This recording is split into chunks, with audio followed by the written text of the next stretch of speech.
All right, we're back. Okay, so next up, we want to do our town generation tests. Let's pull this back. So this is no longer called all. It's going to be our town map tests. And we will add this to our all tests. So it gets run. Now we have our map.any. So now all we need to do is create a random map.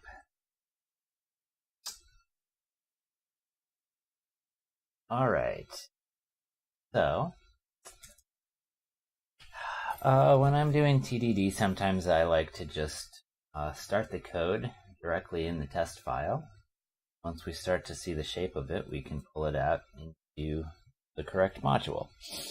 Probably we're going to have a module called maps.town or something like that.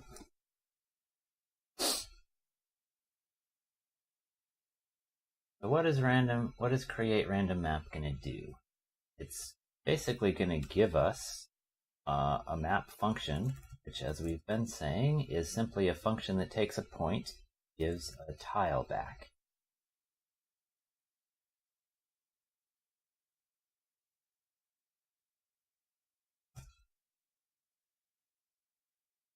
So I think this interface for map, or this definition of the concept of map as a function, is extremely generic. So you could use this kind of interface, or this type representation of a map, to do almost anything. Like you could, at the last minute, calculate parts of the map or something like that, and it doesn't force a particular map implementation to use any particular data structure. It can use whatever kind of data structure it thinks is most appropriate. Now that we're actually implementing a map, we actually need to choose a data structure that we're going to use internally. And I think a good one for that is going to be a dictionary. And we'll have a dictionary where the keys are points and the values are tiles. And then we'll also have a default tile for the map in cases where maybe the renderer is asking for a tile that's outside of the expected bounds of the map. Or maybe our generation algorithm doesn't want to have to fill in every single tile. For both those reasons, I think it'll be good to have the internals of this particular map represented as a dictionary and have a default value as well. Actually, we can maybe make a reusable. Actually, this could be good. I think we'll make a reusable kind of base class. I don't know, I'm from like an object-oriented background, so I kind of think of this as like a base class. But we can actually make a helper that makes it easy to create maps that have this internal structure internally.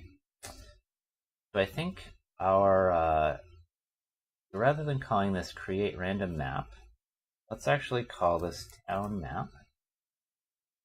And what this will do for now is we're going to use our map this helper that I'm just talking about.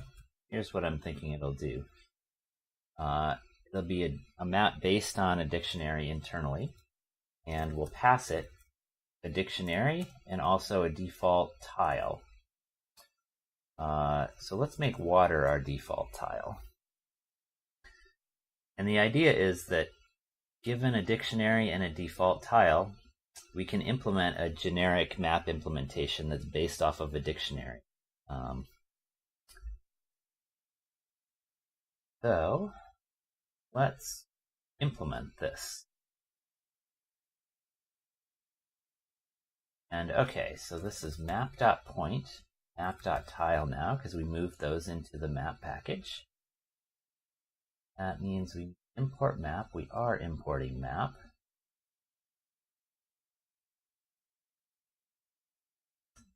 Not sure what that error is about. Oh, are we not exposing those? Okay, great. We need to expose point and tile from our map module. Now, we need to define dict map. And in this case, I'm going to start making sections of this module. So we're going to have dict map in our creation section, and the any is sort of like a function to inspect maps. The dict map is going to take a dictionary of points, tiles, and a default tile, and give back a map. Actually, at this point, I'm going to make a type alias for map. Say that map, for the moment, is a function that takes a point and gives back a tile. I guess I can imagine in the future that a map might need to be more sophisticated and be able to provide other operations. So by starting the type alias now, that'll be easier to factor in the future.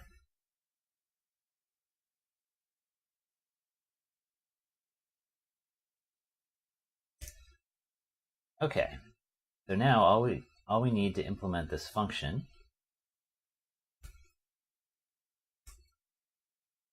is that's the point. We're going to look up the point in the dictionary, and I believe that gives us a maybe tile. We'll need to use maybe.with default is the default tile. We also need to import dictionary. We're using the type right here, so I'm going to close dict as well. The type annotation does not match its definition.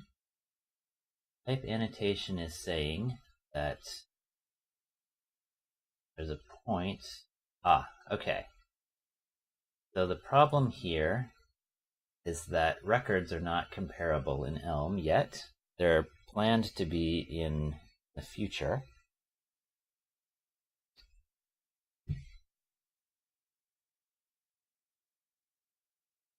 Or let's see, wait. Is that the problem? The other problem is that I may be putting the order of these arguments wrong. So let me double check that before I assume that we're having a problem with comparable. On the core documentations,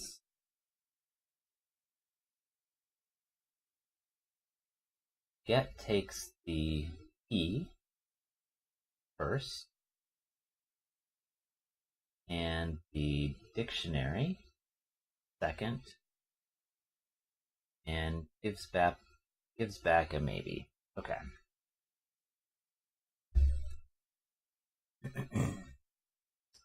Yeah, so we may need to change point to just be tuple.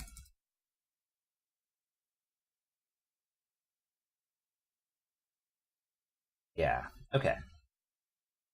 That makes the dictionary comparable. Yeah, records aren't comparable at the moment, but they will be in the future.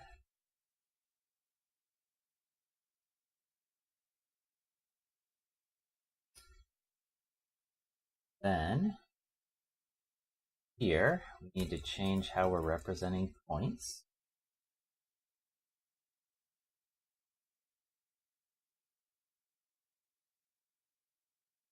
Then the point is going to be x comma y. I'm just going to destructure this. It'll make it easier to do the rest of this. It's going to be 0 comma y plus 1. Going to be x plus 1 comma y. All right.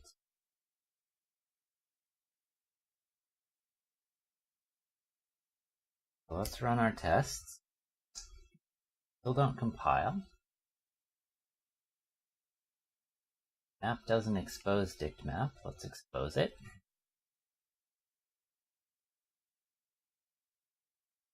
And also have not imported dictionary.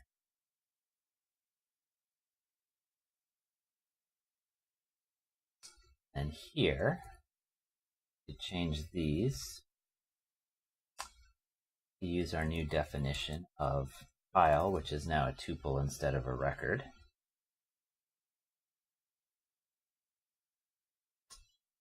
What's wrong down here?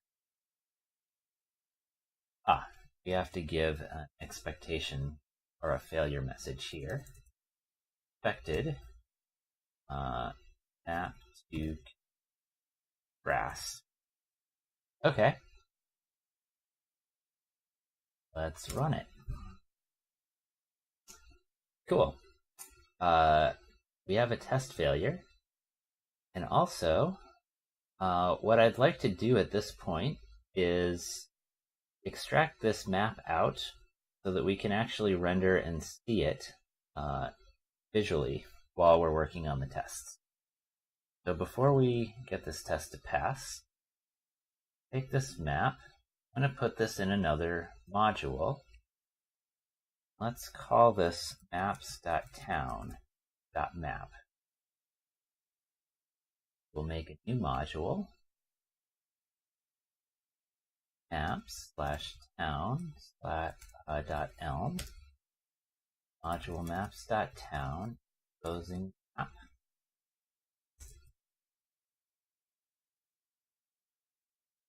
And this import dictionary also needs to import map.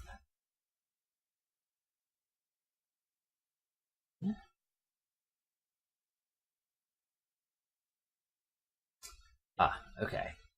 So now we're starting to have problems with our top level package.json. So when we ran Elm test init, it sets itself up to use tests directory and the source directory. But our top level project is set to use the top level folder. So what we need to do now that we've started using Elm test is change our top level thing to use source as the root folder for all of the Elm files. And then we also need to take all of our Elm files and move them to source folder.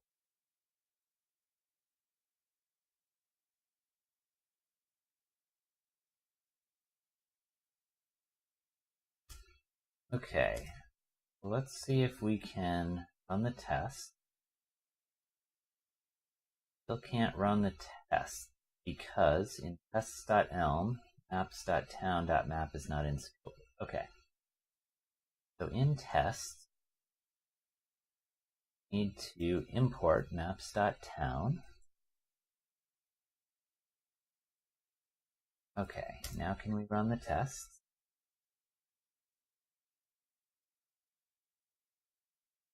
Tests run, still fail. Okay, now let's check and make sure that we can that we can run the ElmLive script, our dev server. And okay, it says main.elm doesn't exist, right? Because we have moved it to source folder.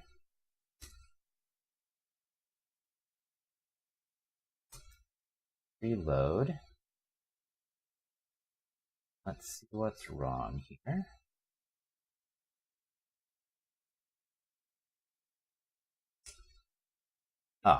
Okay. So now the URLs for the images are wrong as I moved them into the source folder. Let's go and fix that real quick. Basically, all of these now need to be prefixed with source.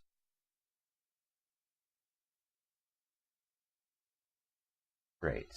So there's our map. So now in our top level main, rather than using this inline map function, we are going to import our maps.town.map. That instead.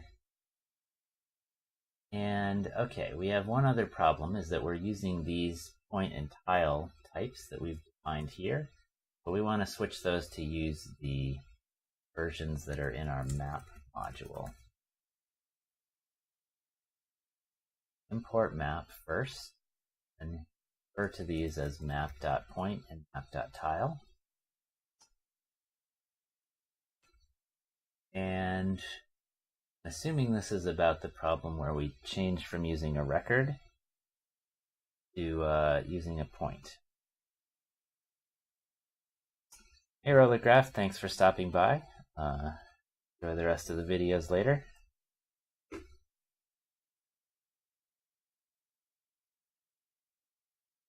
So I'm assuming this is a problem about using a record still where we should be using a tuple, so I'm going to look for that here. Okay, probably here.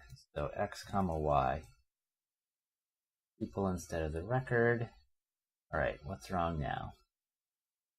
Oh yeah, and we also changed the tile simply be a string instead of a record containing a string.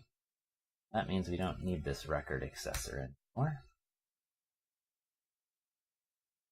All right. Okay, so here's our default map. Not the best town, unless this is maybe a map of Atlantis or something.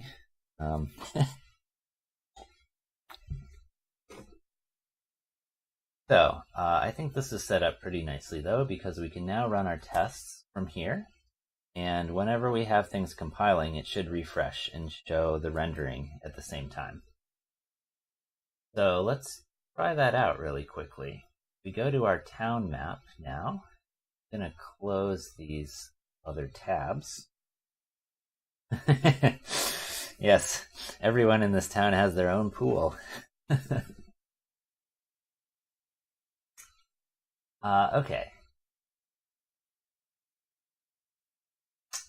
And actually, I think this will work more nicely with pipelines if we swap the order of these arguments in dict.map. What I'd like to do is take the dictionary and pipe it to dict.map with the default tile. Then we'll be able to insert our other dictionary operations here in a pipeline.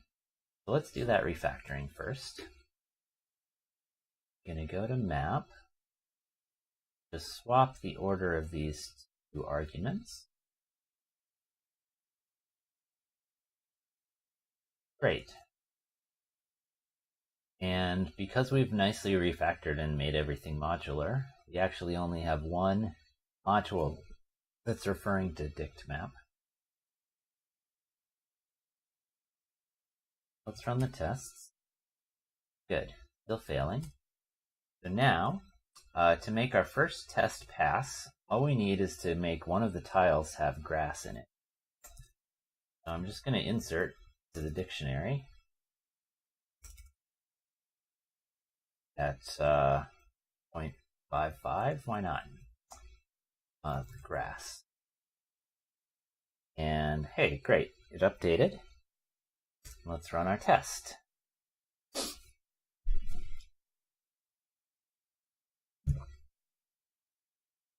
Cool. That test passed. Why don't we also add another test? Open back up the tests file. Add another test here saying that it contains at least some road.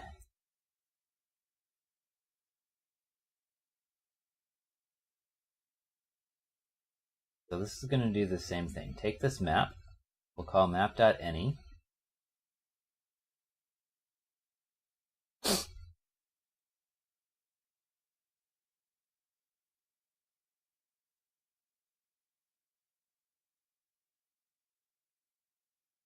All right, what is the error here? Oh, I forgot to put my comma again. There we go. Okay, so we should have a failing test now. expected the map to contain road. So let's add to this. I'll put it right next to there. All right, and we can see it. And now our test passes. Cool.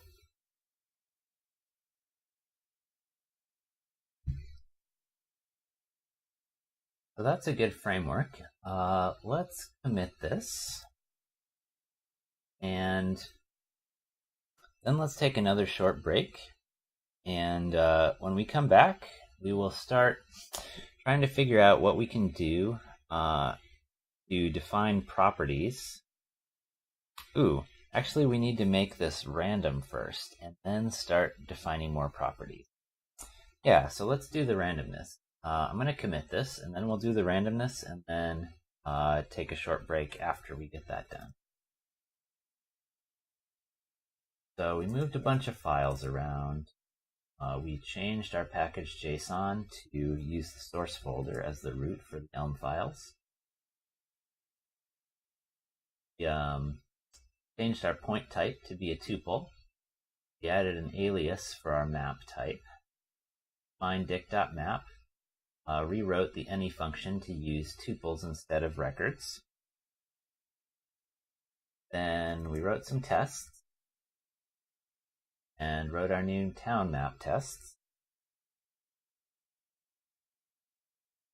And what else did we do? We just moved a bunch of stuff, and we did add notably this. Take a look at this one. Yeah, here's our map definition. So we're not using any randomness yet, so we want to do that. We'll add the rest of these.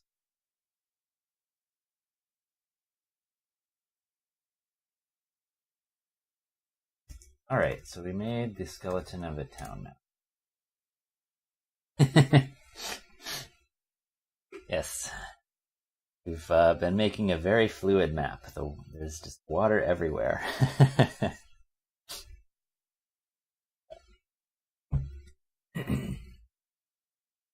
All right. So let's do some randomness. Where's my web browser? Okay. So for Elm test, take a look at the fuzz. This in test.fuzz. Okay. So fuzz takes a fuzzer, a string, and a function that takes the thing produced by the fuzzer and returns an expectation. So we're going to have to learn how to make a fuzzer.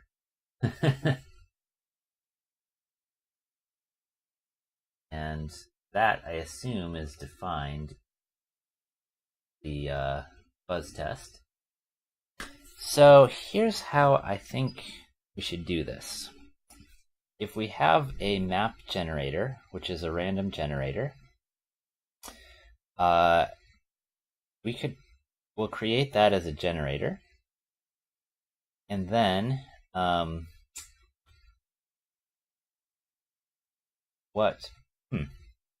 interesting. So one thing fuzz tests do, in addition to generating random values, is if there's a failure, they try to simplify and reduce the failure down to a simpler test case.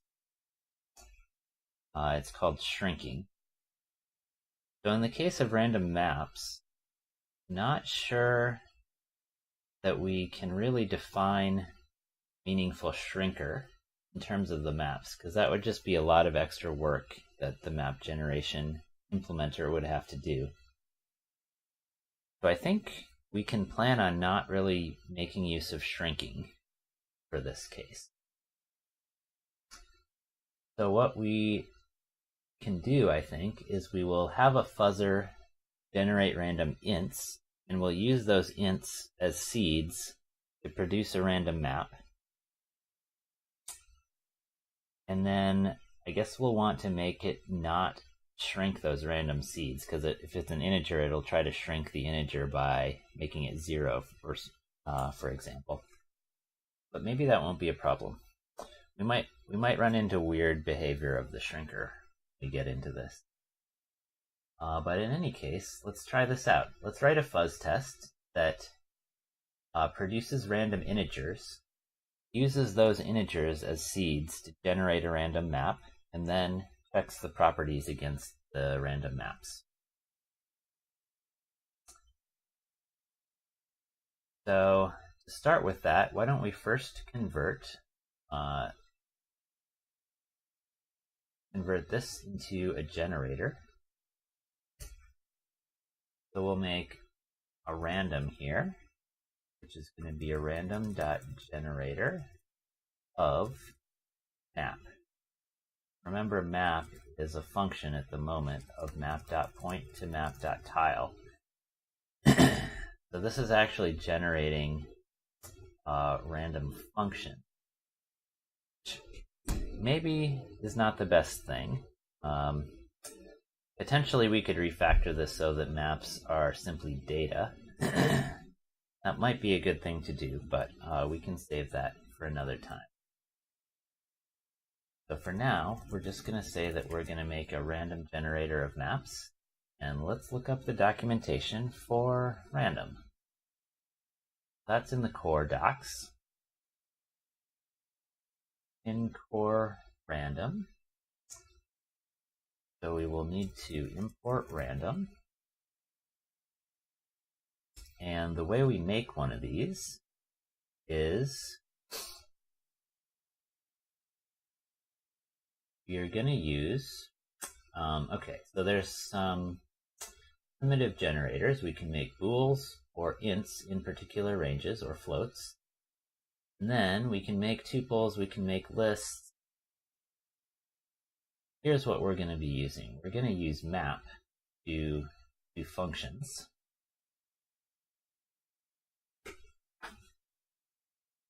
So here is what we're going to do. Yeah, and actually there was a great talk at ElmConf about generating random names for Romans. So you can find that on YouTube. It's a nice short talk going through different approaches for generating random stuff.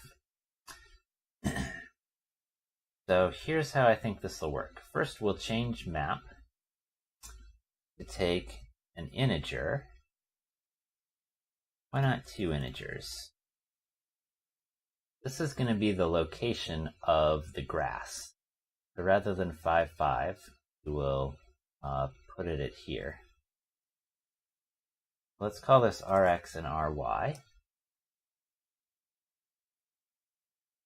And we'll put some grass there.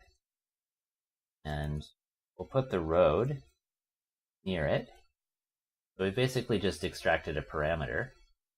And now this parameter is what we're going to randomize to create random maps. So then our random map is going to, where was that? Oh, we're using the function called map now. This might get a little confusing. We're going to use the function called random.map. This is going to take a function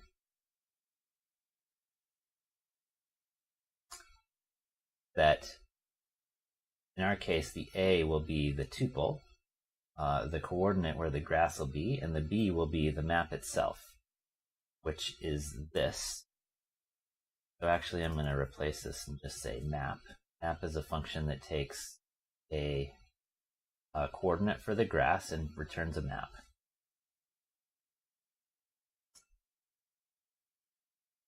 So here we're going to use the random.map function, pass it our town.map function. Yeah, who knew today you'd get practice keeping abstract concepts overlapping names straight in your head. We're going to take random.map, pass it our map function, and into that we're going to need a generator of points. So we're going to use this pair generator to make a tuple. So we're going to pass it random.pair, and then the two generators for the left and right sides of the tuple are going to be integers. Integers all take a range, so this is going to be from 0 to 10, and the x-coordinate can be 0 to 10, and the y-coordinate can also be 0 to 10. And if you're sharp, you may notice there's going to be a bug, or there'll be a test failure when we get to the generative tests. But I am putting that in on purpose. See how it turns out. And if I were doing this faster, I could easily have missed what's about to happen. So let's run our tests. Okay, so map does not expose map. Do that. Here's our type alias, so let's expose that.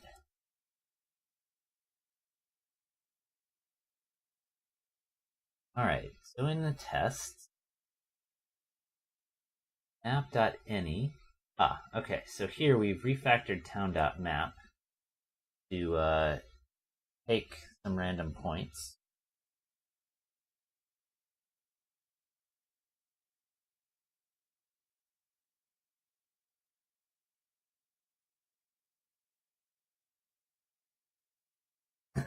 So let me just stick some points in there, and that's what we'll be changing to use random points in a moment. I believe also, yes, our main file is also failing. Let's go fix that. So the problem here is the same thing. We need to pass a coordinate. All right, better.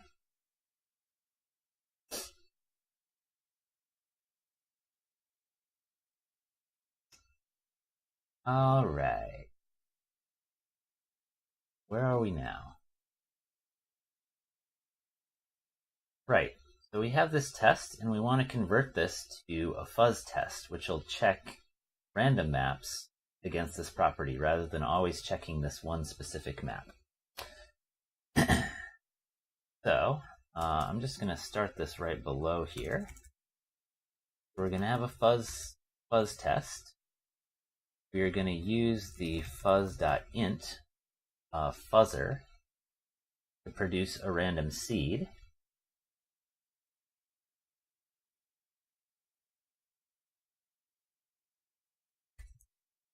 Then we're going to have a function. It'll take the seed. Then we're going to use random.generate, I think. Check the docs for that. Use our seed.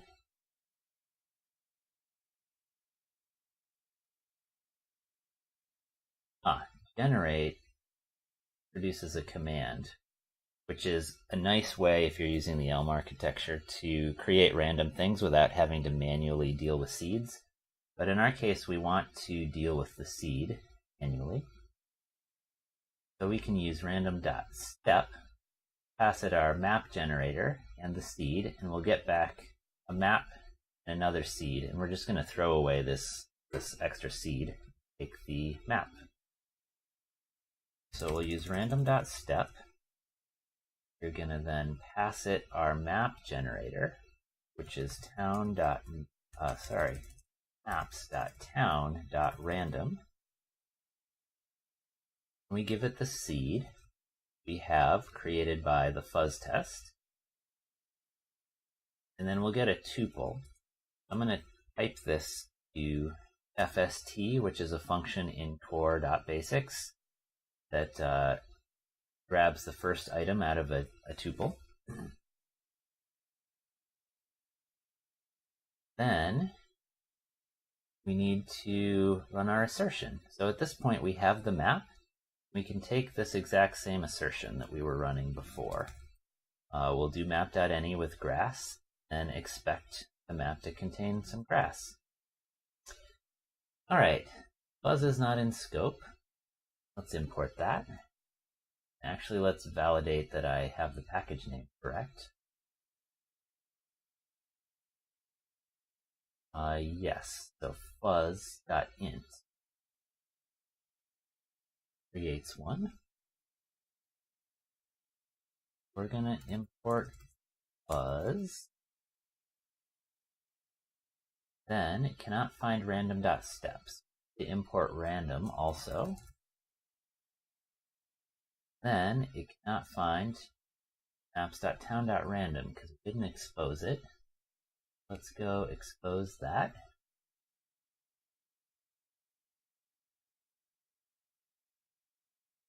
All right.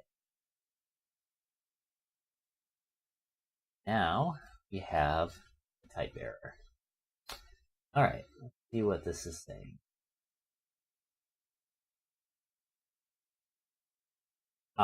It's expecting something to be int to expectation, but it's a seed to expectation. Okay, so I assumed that seeds were int, alias for ints, but apparently it's not. So we convert our int into a seed. Great. Looks like we can use this random.initialSeed function. Change it. Random.initial of seed. Cool. Okay. So that type checks.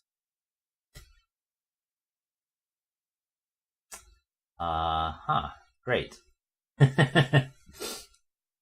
So we have some failures. Unfortunately, we cannot see what those failures are. So I guess what we need to do is go to our main program, and it actually has these seeds printed out for us. So we can take one of these seeds, stick it into the main program, and hopefully see this test case rendering. There's 5 failures. I believe fuzz testing runs more than 5 instances. So it looks like some test cases passed, some of the seeds failed. So let's try going to our main. And rather than hard coding this, let's actually kind of go through the same steps that we were just doing in our test. We're going to do random.step with the town generator, pass it an initial seed, then grab the map out of there. Main.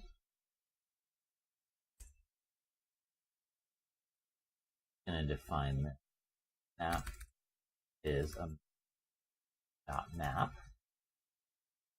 We're going to import random, and this seed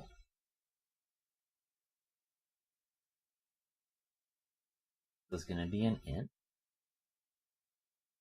So now, rather than hard coding this to map, let's generate a random one using a specific seed from our failing test case. That's going to be map with this seed.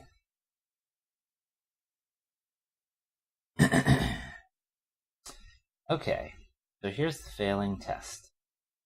Doesn't look usual. Try a few of these. There's another one. Interesting. Similar. Actually, okay, so all 3 of these first ones are similar in that the grass is in the bottommost row of the map. Yep, that one too. This one also. Okay. So let's check one thing. This map is supposed to be 10 by 10. So let's actually measure this. So these tiles are 32 pixels. And this whole map is 352. Okay, so we're actually showing 11 tiles in our rendering. So first of all, we've got a bug with rendering. Right, because we're going from 0 to 10. We really need to go from 0 to 9 when we render this. Okay. And this is showing why the test is failing, because it's putting the grass outside the 10 by 10 bounds of the map. All right, let's go fix that. And okay, so we can just change this range. So this is X, this is the Y. And I notice we have a 10 here. This might be a problem also, but I'm going to see if our fuzz test will catch this one too. Okay, so as soon as I saved it, you can see this got moved up. So this, for the same seed, it's now generating a more valid map. So let's run our fuzz test again. Hey, it's successful. Interesting. So what's interesting to me now is why this 10 works, but apparently it does. Either that, or the fuzz test is not generating enough test cases to expose it. But if that's the case, probably before we're done today, we'll see a failure due to that. But it could be that this is perfectly fine. I wonder if random.int is non-inclusive of the lower part of the range, in which case that would make sense because we have to keep the road on the screen. Yeah, I bet that's the case.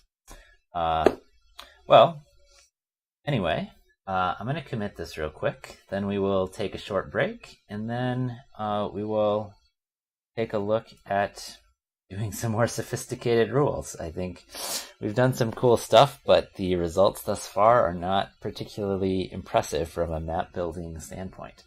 So I will see you back here in a few minutes as soon as I commit this. What did we do? Okay, so we hard-coded our seed. We fixed our view rendering. Changed the main view application to show a random map. We wrote a random generator. Refactored our core map function, use random data. We rewrote one of our tests to be a fuzz test. So we actually didn't rewrite the second test to be a fuzz test. So maybe this road one is actually failing. Let's go do that before we take our break. Take this fuzz test, duplicate it, and this one will now be some road. We're going to check and make sure there's road. Expected map to contain road. Save that. And run our tests. Okay. So we do have some failures. So let's take a look at this real quick. Our main. Let's use the seed of 12. And yep. So there's a problem at the top. So let's fix our town. To have it use a point from 1 to 9. There we go.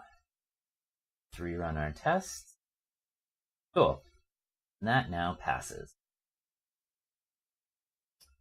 Now in the tests, I'm confident that the fuzz tests are doing much more than these old tests.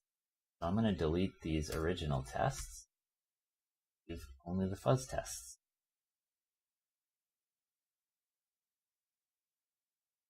So there's our latest seed. Here's our fixed map. Here's our converting our unit tests to fuzz tests. That's it.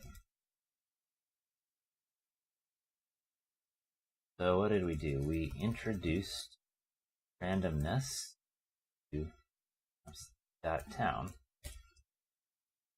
All right. You can help me out in the chat if you want, if you have any ideas of what properties we can define that'll force us to make good-looking maps, or also what algorithms we could be using to generate interesting-looking maps. So if you have any thoughts along those lines, post them in the chat. We'll take a short break, and we will be back in a couple minutes.